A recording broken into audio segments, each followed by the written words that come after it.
પોરબંદર મહાનગરપાલિકાનું તંત્ર અસહ્ય વેરા વસૂલી રહ્યું છે અને તેની સામે સુવિધા આપવાની વાત આવે ત્યારે સરકારી બાબુઓનો અખાડો કરી રહ્યા છે। ત્યારે યોગ પ્રેમીઓથી માંડીને વેપારીઓમાં પણ તેની સામે રોષ જોવા મળી રહ્યો છે। ત્યારે રવિવારે લોકજાગૃતિ માટે નવતર અભિયાન ચોપાટી ખાતે યોજાયું હતું। પોરબંદર નગરપાલિકાને મહાનગરપાલિકામાં અપગ્રેડ કરાયા બાદ શહેરીકરોમાં ખાસ કરીને હાઉસ ટેક્સમાં 1.5 થી 2 ગણો વધારાનો જે પ્રસ્તાવ આવ્યો છે તે શહેરી સેવાઓની હાલતની હકીકત સામે અતિશય અસંગત અને ન્યાયવિહોણો લાગે છે। છેલ્લા ઘણા વર્ષોથી રસ્તાઓ માટે મોટે પાયે કરોડો રૂપિયાનો ખર્ચ થયો હોવા છતાં પણ તેની ગુણવત્તાવાળો લાભ નાગરિકોને મળ્યો નથી। રસ્તાઓની ત્રીજી દરજ્જાની કંટાળાજનક ગુણવત્તા, વારંવાર તૂટી પડતા રસ્તા, ખાડા, ધૂળ અને વરસાદમાં પાણી ભરાવાની સમસ્યા હજુ યથાવત છે। આ સાથે શહેરમાં કોઈ દ્રશ્યમાન ઔદ્યોગિક વૃદ્ધિ કે વ્યાવસાયિક ગતિ નથી જોવા મળી। ન તો રોજગારીમાં વધારો થયો છે કે ન તો સ્થાનિક વેપાર વિકાસ પામ્યો છે। આવા સમયે general water tax, general cleaning charge, general street light tax, ગટર વેરો, સ્પેશિયલ ડ્રેનેજ ટેક્સ અને ખાસ સફાઈ વેરા જેવા વિભાગોમાં જે વધુ પડતો કર વધારો સૂચવાયો છે તે નાગરિકોના દૈનિક જીવન પર સીધો ટેક્સનો બોજ વધારી રહ્યો છે। આથી જીતેન્દ્રભાઈ મદલાણી અને તેની ટીમ દ્વારા જનજાગૃતિ અભિયાનના બેનર હેઠળ આ બાબતે તંત્રને અનુરૂપ રજૂઆત કરવામાં આવી છે, જેને વ્યાપક પ્રતિસાદ મળ્યો છે। ત્યારે રવિવારે સાંજે મહારાણા નટવરસિંહજી ઉદ્યાનમાં રેલી કાઢી મહાનગરપાલિકા દ્વારા જે જાહેર જનતા ઉપર અસહ્ય વેરો ઝીકવામાં આવ્યો છે તેના વિરોધ રૂપે દરેકને વિરોધ કઈ રીતે પ્રદર્શન કરવો તેનો વાંધા અરજીનો ફોર્મ આપી દરેકનો સહયોગ આપવા અપીલ કરાઈ હતી। ત્યારબાદ ટીમ ચોપાટી ખાતે પહોંચી હતી, જ્યાં રવિવાર હોવાથી મોટી સંખ્યામાં ઉપસ્થિત શહેરીજનોને પણ વેરો ન ભરવા અને વાંધા અરજીનું ફોર્મ ભરવા સમગ્ર ટીમ દ્વારા અપીલ કરવામાં આવી હતી। લોકોએ પણ સારો પ્રતિસાદ આપી મોટી સંખ્યામાં વાંધા અરજીઓ મહાનગરપાલિકાને આપવા ખાતરી આપી હતી। પોરબંદરના નાગરિકો તો જાગી ગયા છે, ત્યારે હવે તંત્રની ક્યારે ઊંઘ ઉડાડે છે અને કમરતોડ વેરામાંથી શહેરીજનોને ક્યારે રાહત આપે છે તે જોવાનું રહ્યું છે। નિપુલ પોપટ, પોરબંદર ટાઈમ્સ। હું જીતેન્દ્રભાઈ મદલાણી। આજનું અમારું આયોજન એ હતું કે મહાનગરપાલિકા દ્વારા જે આ વર્ષે અસહ્ય વેરામાં વધારો છે, કોમર્શિયલ એરિયામાં 3 ગણો લગભગ અને રેસિડેન્શિયલ એરિયામાં 2 ગણો, અને જે અસમંજસતા છે ખાસ સ્ટ્રીટ લાઇટ વેરો, ખાસ સફાઈ વેરો, સ્પેશિયલ ડ્રેનેજ ટેક્સ એ અમુક મહાપાલિકા કરતાં પણ 10 ગણો છે, કોઈમાં 20 ગણો છે।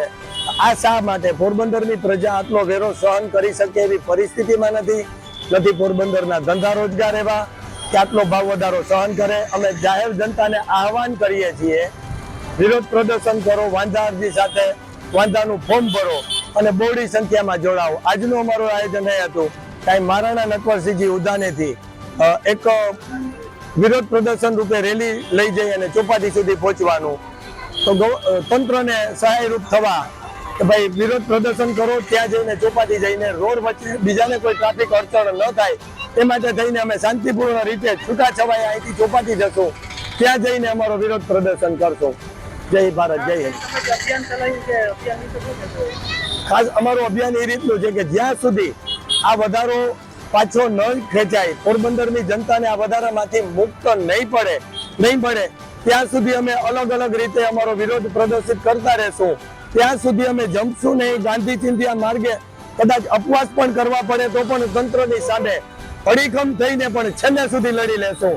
અને મને સમજાવવા વાળા અને મને કહેવા વાળા ખાસ ધ્યાનમાં રાખે કે જીતુભાઈ બેસી જાવ તો આ વસ્તુ મૂકવાનો નથી, એ ફાઇનલ છે। ગમે એટલો દબાવ આવશે હું ઝૂકીશ નહીં। સમાજ માટે લડ્યો છું ને સમાજ માટે લડતો જ રહીશ।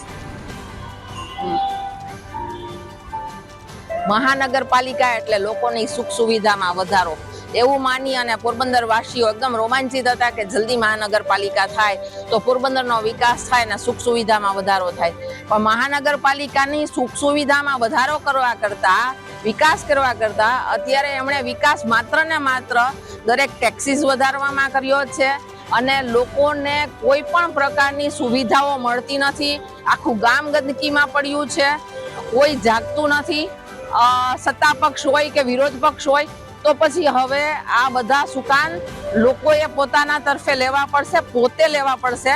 અને જીતુભાઈ મદલાણીએ જે આ રેલી કરી છે એને પૂરું સમર્થન આખા ગામે દેવું જોઈએ। અને એમણે જે પત્રિકા વેચે છે હાઉસ ટેક્સનો વિરોધ એ અરજી બધાએ ભરી અને નગરપાલિકામાં દેવી પડે જ.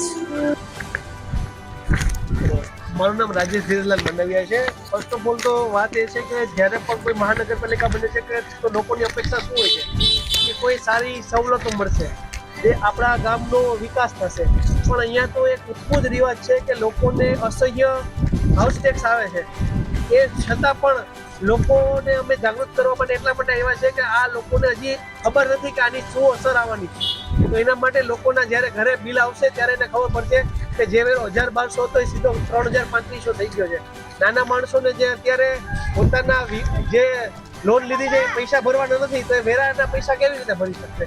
બીજો અત્યારે મોટામાં મોટો એક પ્રશ્ન જે અમે ઓલરેડી ફેસ કરીએ છીએ એ છે બાંધકામ મંજૂરીનો.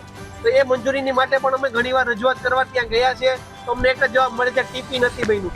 તો ભાઈ તમારી જ બોડી હતી, ભાજપની બોડી હતી, ભાજપની બોડીએ ટીપી બનાવ્યા પહેલા મહાનગરપાલિકા જાહેર શું કામ કર્યું?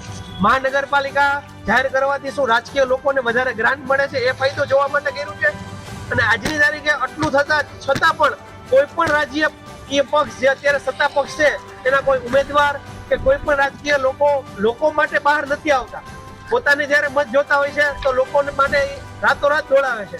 તો જ્યારે આટલા જ અસહ્ય મારથી લોકો હેરાન પરેશાન થવાના છે તો એ લોકો સામે કેમ નથી આપતા? આપણી સૌથી મોટી માતૃ સંસ્થા ચેમ્બર ઓફ કોમર્સ કે જે લોકો વેપારીના પ્રશ્નો માટે હંમેશા ખડે પગે રહે છે, તો એના પ્રમુખ કે એના એક પણ જે લોકો હોદ્દેદારો છે કેમ આની વિરોધમાં નથી આવતા? કોઈ સત્તા પક્ષનો ડર સતાવે છે કે મેટર શું છે? તો એ બધું પણ આ જોવા પડવું છે. પણ એના માટે આજે અમે રજૂઆત કરવા માટે નીકળ્યા છીએ. કેમ કે કહેવાય કે ટીપે ટીપે સરોવર ભરાય. કદાચ અમે 10 જણામાંથી 100 થશું, 100 માંથી 1000 થશું. તો એ આશા સાથે અમે નીકળ્યા છીએ. Thank you very much. મારું નામ અમિત નાથાલાલ ખોડા છે. આજ પોરબંદર મહાનગરપાલિકા થયું છે તો આજ હરેક ધંધાને અને ઘરનાઓને ડબલ હાઉસ ટેક્સ લગાડી દેવામાં આવ્યો છે.